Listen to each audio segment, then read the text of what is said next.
And I use that life experience that I've got.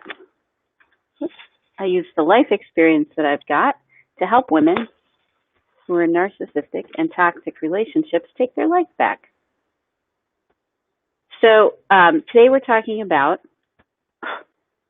how do you go from I'm scared of you, how do you go from I love you to I'm scared of you? So when I was a kid, I remember a distinct moment in my life when things changed inside of myself. And that was about when I was 11 or 12. That was when I was molested I actually escaped being molested. It was the end of an era where I finally was old enough in order to protect myself and start to stand up for myself. But right after that incident, right after that experience, I started to have deep levels of anxiety and deep levels of not being safe.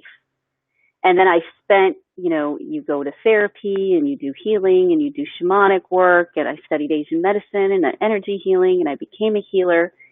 And but still underneath everything was always this feeling of dread. I would wake up every morning with the feeling, with a knot literally in my gut that said, I do not want to wake up. I don't want to wake up. I don't want to be here. I don't want to live this day. I don't want to deal with what I'm dealing with. And there was nothing I could do about it. I would take vitamins, I'd take probiotics, I'd exercise, I'd meditate, I'd do all these things, and nothing would touch this feeling of dread. So then, you go on with your life, as everybody does, when you've got that feeling in the pit of your stomach that things just aren't safe. And you keep, finding ways to keep your head above water. And you end up in relationships. And you find relationships, or relationships find you, that brush up against that fear. I had a very good friend who was an elder in the Oneida community. And the idea was that relationships were there to help you grow. And they're there to touch the most intimate, tender, sensitive parts of you so that they can come up and be healed. Now, that's a great theory. It's a great philosophy. Wouldn't it be great? That's just what we do, is relationships are there to help us grow. But then we get into relationships which are more than we expected. And they start replaying all those old feelings. And you get someone in your life who not only makes you feel like the world is your oyster, but at any second they make you feel like it can all be taken away from you again. So with many women, with many relationships, they end up having some sort of family drama or family trauma when they were a kid. And they end up being in those same relationships as they get older. Not because the relationships are the same, but because we're reacting to them the same.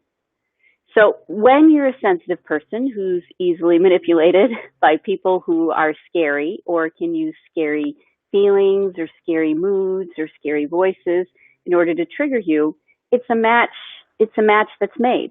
You're drawing towards you the person who is going to bring up all of those deepest insecurities that you have, all the deep issues that you have. They're going to bring them up, and you're going to have to work through them. So a narcissist is kind of tailor-made, designed to be, in some ways, to be your soulmate. Because a soulmate is someone who brings things up in you so that you can reflect on them and you can do something different. So you may find yourself that you've been in friendships or jobs or romantic relationships where on the front end, they were able to bring out that deep love. But then on the back end, they knew and they could sense and they could feel that when they needed to feel in control, that they could just sort of pull on that puppet string and push that button in you again. So people who haven't had childhood trauma like that, or haven't had disordered families, haven't had chaos in their families as much, they really don't understand the effect that they have on people. They don't realize that big, scary outburst, that craziness affects people. That does. And passionate people Hang on a second.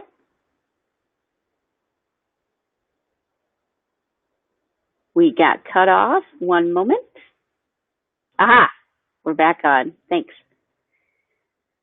So narcissists are kind of made for you. On some level, in some way, you were drawn to each other because you have this feeling of insecurity that comes from a long time ago. So how do you start to deal with this? How do you start to deal with the feeling of fear, the underlying feeling of insecurity that kind of dogs you in a lot of areas of your life and starts creating problems? You start by making choices around yourself that make you feel safe. When you recognize that the core challenge you're dealing with is that you don't feel safe, and maybe you haven't felt safe the majority of your life, when you start realizing that that's kind of the core issue, you start making changes that help you feel anchored. One of the changes that women make is they start having friends. They start having connections that can support them when times are hard. Another thing that we put into place is our own self-care. We spend time making sure that we're not looking to other people to meet our needs, but that we're looking to ourselves to meet our needs. And when that happens, you start to have a feeling of safety and a feeling of trust because you can depend upon yourself. When you start putting into place things and people that you can depend upon, so you start looking for maybe daily rituals or daily habits that will put you in the right mindset. So in a lot of spirituality, there's a lot of metaphors. And the beautiful thing about it is the metaphors anchor you in, they anchor you into something that's bigger than you. So I put around myself, as you can see, I've got butterflies, I've got plants, I've got candles, I've got flowers. Typically I'll have music. I surround myself with things that trigger me and remind me of what a beautiful life it is. Now, I know all of this seems so overwhelming, like there's no way that a couple of candles and a couple of flowers will change your life. And you know, it won't. Just one thing won't do it. What's needed is that you take a stand for yourself and you start living your life differently. When you start living your life from a place of, I love myself and I respect myself, then you make different choices. And you make choices that support you and sustain you instead of choices that make you feel like you're falling apart. Some of the choices are when you feel uncomfortable or not at ease, that you do something to level yourself back out. One of the worst lessons that we were taught as women, as kids, is that we don't have the ability to calm ourselves down. We were taught that it's more important that we power through than it is that we take care of our own needs. And we watched our mothers and our grandmothers, and we watched them sacrifice themselves for other people. It was just a culture. We watched them put all the food around the men. We watched them defer to men. We watched them put their needs last at the end of the list. And what happens from that is that we actually grow weaker and we grow more scared and we feel more unstable because we can't trust ourselves, because our happiness is dependent upon someone else's mood around us. It's dependent upon whether someone is willing to be nice to us or not. And remember, if we've got this empathic nature that's easily triggered, and even if you hide it, you're going to end up finding people who disrespect your boundaries because you don't have any. You're going to end up being in relationships with people who love to be with you. You know, companies love codependent workers. Why? Because they'll sacrifice everything for the benefit of everyone else to the detriment of themselves. And then they're replaceable. They'll just find another codependent who's really good at what they do, type A personality, who'll sacrifice everything for the company. And romantic relationships that are toxic, they like this too. They've been looking for you. They like the idea that they can just pull a string or push a button and you'll make them dinner or make them a snack, or you'll change your mood, or you'll draw them a bath, or you will calm down in order to keep the peace. Toxic people, because they're dysregulated, like to feel like they're in control. And if you're someone who, because of things happened when you were a kid, you can be controlled, then they take advantage of the situation. The shift is when you decide you don't want to be controlled by anyone else anymore. And the shift happens when you start making choices in your life that keep you calmer, that bring you friends, that bring you support and company. You may think that you have to do this all by yourself, but you really don't. And you can't do it by yourself. And maybe you think that you're isolated. Maybe you think that no one understands. But you know what? What you're going through is actually more the norm than it is the exception. So that fear that you've been carrying around with you your whole life is something that you can do something about. But it's not the way you think. We're taught we need to do something about it by isolating ourselves and avoiding people and ignoring people and not connecting with them in a rich way. And then we get so desperate that we reach out to anybody at all. And then, of course, it's usually the toxic people in our lives that we reach out to. And they'll map us down because it's a great opportunity to kind of play with you, let's say. So many narcissistic relationships end up with the love bombing stage where they make you feel really great. And part of that really great is in you. You want to feel great. You want to feel happy. You want to feel excited about life. And they help you do that.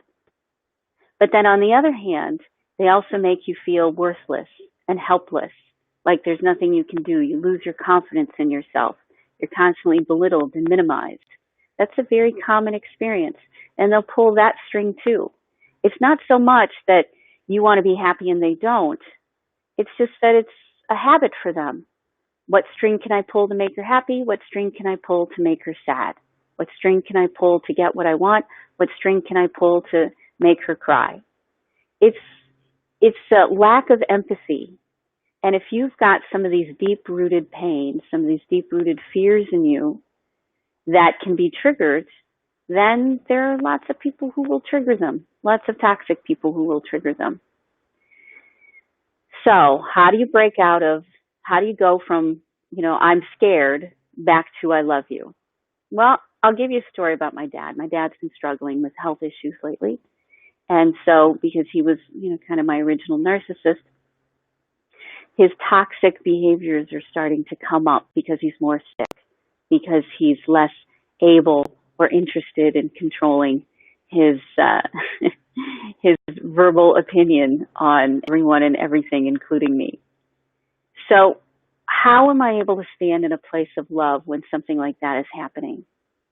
When I have so much nourishment coming in, when I have so much self-care, when I'm grounded and I have friends and I make time to do the things that make me feel good, and I prioritize handling any of those emotions as soon as possible. I don't let them linger. I don't obsess about them. If I have problems with them, I clear them. I don't just let them simmer under the surface. I go and I do something about it. And when you start doing that, when you start actively making choices that are in your best interest and your best mental and emotional health, that's when you're able to stand no matter how many narcissists are around you, see through their behavior, see through the game playing that they're doing and the puppet strings they're pulling. And you're able to make good decisions because they're not based on fear anymore. They're not based on being afraid. They're not based on trying to people please so that things level out. They're based on the fact that you are in such a good place that no one can knock you over. And that's when you're able to go back from, I'm scared of you, to, I love you.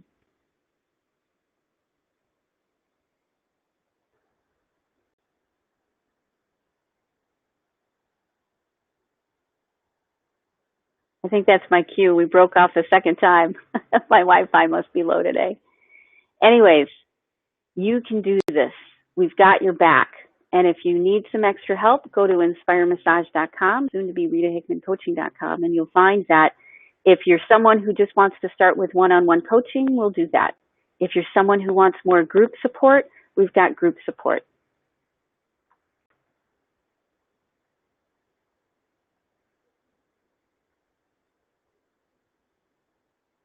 as I was saying, we broke up again. We've got group support. And so check us out. Start taking a stand for yourself because it really is possible. It's possible to change these things around and get back into a good, grounded place, one where you love and you trust yourself and you're able to manifest anything that you want because you're not wasting energy managing those emotions of fear and anxiety anymore.